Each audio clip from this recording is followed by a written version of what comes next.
Hello friends, నేను మీరు Ahmed Pasha. Welcome to the media report. ఒక తండ్రిగా కేసీఆర్ కాక చేసిన త్యాగం అన్నది ఎప్పటికీ చరిత్రలో నిలిచిపోతుంది. ఒక తండ్రికి కొడుకు కంటే కూతురు అంటే ప్రేమ ఎక్కువ ఉంటుంది. జనరల్గా మన ఇండ్లలో మనం మాట్లాడుకునే మాటలు తల్లికి కొడుకు అంటే ప్రేమ ఎక్కువ ఉంటుంది, తండ్రికి కూతురు అంటే ఎక్కువ ఉంటుంది అని చెప్పేసి మనం అందరం అనుకుంటున్నాం. నాకు కూడా 3 బిడ్డలు ఉన్నారు. నాకు ఒక కొడుకు ఉంటే ఆ కొడుకు కంటే ఎక్కువ నేను నా బిడ్డలనే ప్రేమించేవాడిని, ఎందుకంటే తండ్రిని కాబట్టి. కేసీఆర్ తన కూతురి మీద పెంచుకున్న ప్రేమ నిన్నటి ఎలక్షన్ రిజల్ట్ని మార్చేసింది. నిన్న పార్లమెంట్ ఎలక్షన్ రిజల్ట్ వచ్చినాయి తెలంగాణలో. ఆ మొత్తం 17 సీట్లలో 8 సీట్లు కాంగ్రెస్ పార్టీకి, 8 సీట్లు బీజేపీకి, ఒక సీట్ వచ్చేసి ఎంఐఎం పార్టీకి పోయింది. బీఆర్ఎస్కి వచ్చిన సీట్లు ఏదైతే గెలిచిన సీట్లు ఉన్నాయో అవి 0. అంటే బీఆర్ఎస్ 17 క్యాండిడేట్లలో ఒక్క క్యాండిడేట్ కూడా బీఆర్ఎస్ పార్టీ నుంచి గెలవలేదు. కాకపోతే ఎందుకు గెలవలేదు అంటే ఇందులో ఒక పెద్ద మర్మం ఉంది. ఇందులో ఒక కుట్ర అనుకోండి, ఒక కుట్ర ఉంది, ఒక పెద్ద కుట్ర ఉంది. ఆ కుట్ర చేసింది ఎవరు అంటే బీజేపీ. ఎందుకు కేసీఆర్ గెలవలేదు అంటే కూతురి మీద ప్రేమతోటి కావాలని చెప్పేసి తెలంగాణలో కేసీఆర్ ఓడిపోయాడు. ఇది నేననేదే కాదండి, కేసీఆర్ గారి పాత మిత్రుడు అసదుద్దీన్ ఓవైసీ, కేటీఆర్ పాత మిత్రుడు అసదుద్దీన్ ఓవైసీ నిన్న ఎలక్షన్లో గెలిచినాక ఆయన ఒక ప్రెస్ మీట్ పెట్టి ఒక మాట అన్నాడు. ఏమన్నాడు అంటే, కొన్ని నియోజకవర్గాలలో బీఆర్ఎస్ పార్టీ నాయకులే తిరిగి బీజేపీకి ఓట్లేయండి అని చెప్పేసి చెప్పారు, ఓట్లు దగ్గరుండి వేయించారు బీజేపీకి అని చెప్పేసి నిన్న అసదుద్దీన్ ఓవైసీ అన్నాడు. అది నిజమే. ఎందుకు అన్నది మీకు అందరికీ తెలుసు. ఇందాక నేను చెప్పిన బిడ్డ జైల్లో ఉన్నది తండ్రికి గుండె అన్నది నిజంగానే చాలా బాధాకరమైన విషయం. కాబట్టి బిడ్డని జైల్లో నుంచి బయటికి తీసుకురావడానికి ఒక చీకటి ఒప్పందం జరిగింది. ఆ ఒప్పందంలోని భాగంగానే పాపం మా కేసీఆర్ కాక వచ్చేసి కావాలని ఓడిపోయిండు. లేకపోతే తెలంగాణ తెచ్చిన పార్టీ, తెలంగాణ తెచ్చిన నాయకుడు కేసీఆర్, ఆయన 17 సీట్లలో ఒక్క సీటు కూడా రాకపోవడం ఏంది? ఒక్కసారి ఆలోచించండి ఎప్పుడన్నా. ఇప్పుడు మనం టెక్నికల్ పాయింట్స్ గురించి మాట్లాడదాం. Technical points, PMLA, prevention of money laundering act అని చెప్పేసి 2005లో అప్పుడున్న కాంగ్రెస్ ప్రభుత్వం ఒక యాక్ట్ తీసుకొచ్చింది.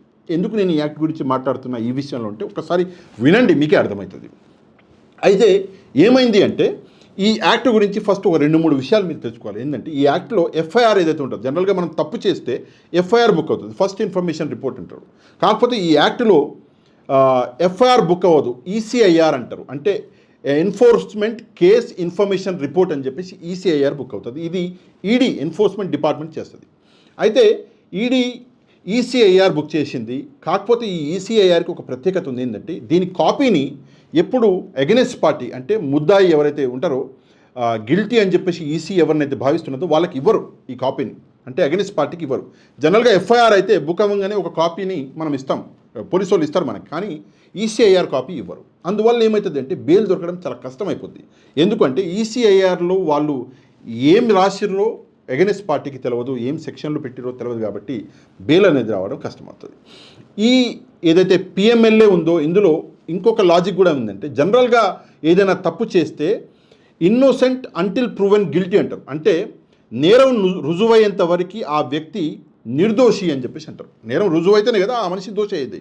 కాకపోతే ఈ పిఎంఎల్ఏలో ఏముందంటే గిల్టీ అంటిల్ ప్రూవెన్ ఇన్నోసెంట్, అంటే నువ్వు నిర్దోషివి అని చెప్పేసి ప్రూవ్ అయ్యేంత వరకు నువ్వు నేరస్తుడివి అని చెప్పేసి ఇందులో ఉల్టా ఉంటుంది. అంటే జనరల్గా జరిగే నేరాలలో ఒకటి ఉంటే ఇందులో ఉల్టా, అంటే నువ్వు నిర్దోషమని నిరూపించుకునేంత వరకు నువ్వు శిక్షకి అర్హుడివే అని చెప్పేసి ఇక్కడ ఒకటి ఇది ఉంది.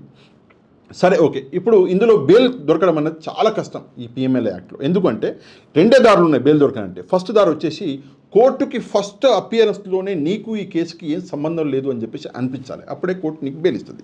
రెండవది ఏంటి అంటే నువ్వు మళ్ళీ ఇట్లాంటి పనులు చేయవు, లేదంటే బయటికి వెళ్ళి సాక్షులని ఇన్ఫ్లుయెన్స్ చేయవు అని చెప్పేసి తెలిస్తేనే కోర్టు నీకు బెయిల్ ఇస్తుంది. ఇది పిఎంఎల్ఏ యాక్ట్లో ఉన్నవి.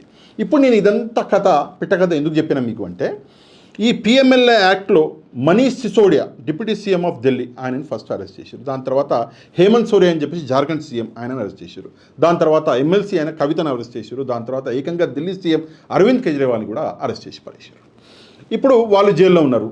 వాళ్ళు జైల్లో ఎప్పటిదాకా ఉండాలంటే వాళ్ళు నిర్దోషి అని చెప్పేసి వాళ్ళు నిరూపించుకునేంత వరకు వాళ్ళు జైల్లోనే ఉండాలి.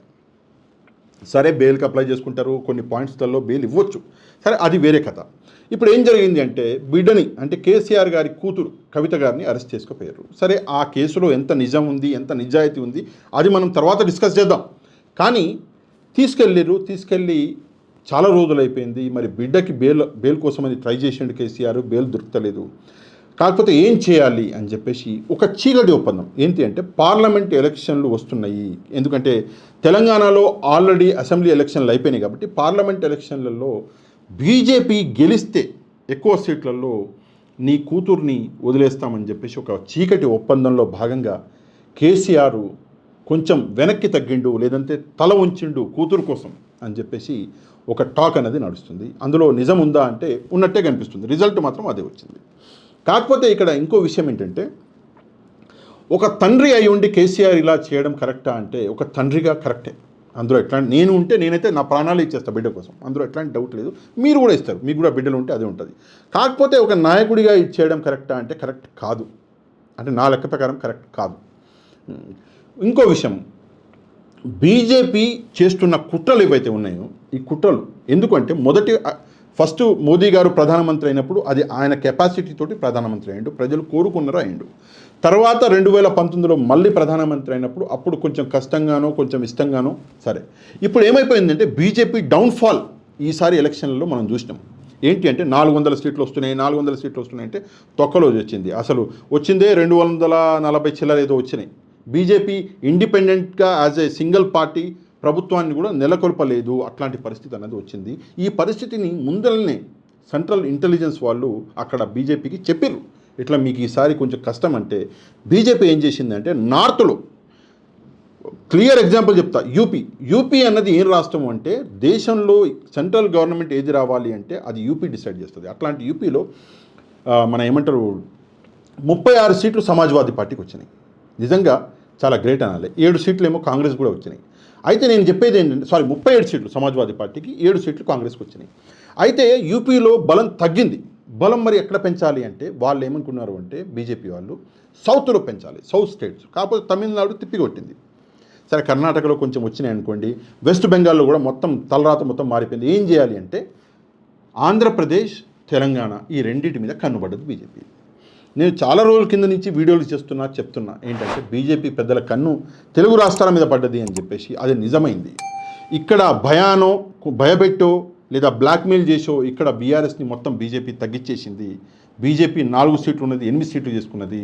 అక్కడ పక్కన ఆంధ్రప్రదేశ్లో చూస్తే మొత్తం ఈవీఎంలు మొత్తం కిందకి మీదకి చేసేసి ఆంధ్రప్రదేశ్ మొత్తం నాశనం చేసేసి అక్కడ ఏకంగా కూటమికి 164 సీట్లు.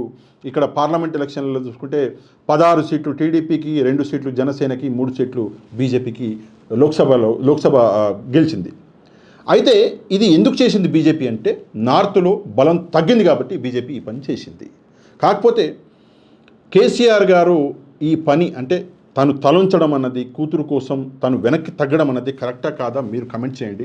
దానికి నేను ఎట్లాంటి అది చేయను. నేను చెప్పిన అది తండ్రిగా తను చేయొచ్చు, కానీ ఒక రాజకీయ నాయకుడిగా తను ఇది చేయడం అన్నది కరెక్ట్ కాదు అన్నది నా ఒపీనియన్. మీ ఒపీనియన్ ఏంటో కమెంట్ చేయండి. ఈ వీడియోని షేర్ చేయండి, లైక్ చేయండి. నెక్స్ట్ వీడియోలో మళ్ళీ కలుద్దాం. అంతవరకు థ్యాంక్ యూ వెరీ మచ్. జై హింద్.